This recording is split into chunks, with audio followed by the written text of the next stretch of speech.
Steve Davenport. I am the assistant pastor at Calvary Community Church, and I would like to state for the record that I am a theologian. Now, when I prepared my statements earlier, I did not intend to invoke theology, but since theology has been invoked in defense of this ordinance, I feel it my duty and my responsibility to also present a counterpoint. Words have meaning, and God is clear that any sexual activity, be it heterosexual or homosexuality, outside of marriage is wrong. We've heard the words of Christ also spoken. Christ said in Matthew chapter 19 that family is comprised of male and female, which God created from the beginning. With all due respect, the doctor who was up here previously is factually wrong. If you read Genesis chapter 9, it was not Ham that was cursed, but rather it was Canaan.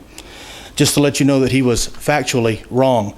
To compare biblical slavery to imperialism and slavery as it occurred in the colonial era is comparing apples and oranges. However, the overwhelming narrative of the Bible is in opposition to homosexuality. The writings of Moses, Jesus, and the Apostle Paul specifically lay out prohibitions against homosexual activity.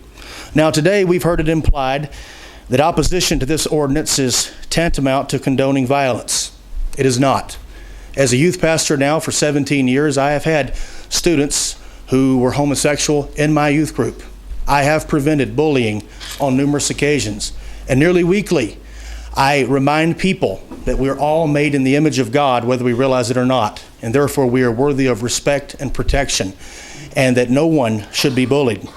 We've also heard it stated that opposition to this ordinance is comparable to those who perpetrated the Holocaust. Talk about a red herring.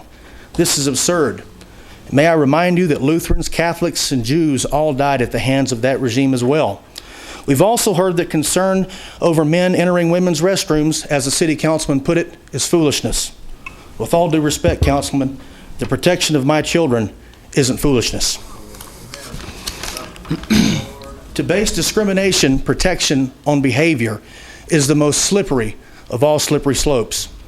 Dr. Martin Luther King said that America that he dreamed of was one in which people were judged not on the color of their skin, but on the content of their character.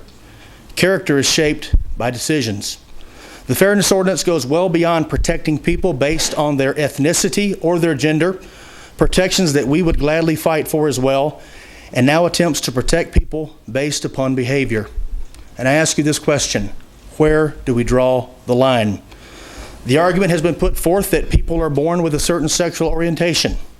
And while I think the results of those studies are indeed certainly not conclusive, but let's say they are, if in the future could other groups come forward and ask for special protection based upon behavior they claim is likewise an inherited trait, is this a path that we really wish to go down? Are we prepared for other groups' demands for civil rights protections based on other sexual choices? And why should we limit it to sexual choices? If discrimination protection becomes based on behavior, should not alcoholics, who also in some cases claim a genetic disorder, also be protected? Drug users? How about those with anger issues? Should they be protected?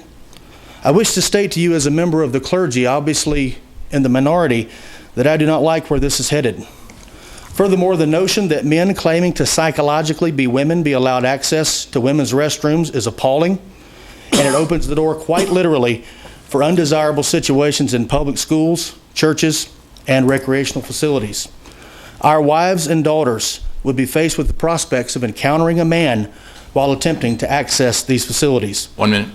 This is unacceptable. To exclude religious institutions brings little comfort. For a little girl, encountering a man in a women's restroom has the same effects, be it at a church or at a public eating establishment. I respectfully ask this city council to put this to a vote of the people this November. Yes. Any questions? Thank you, sir. I would ask no outbursts, please, and please respect who's ever speaking, that you do not make comments or gestures during that discussion. Thank you.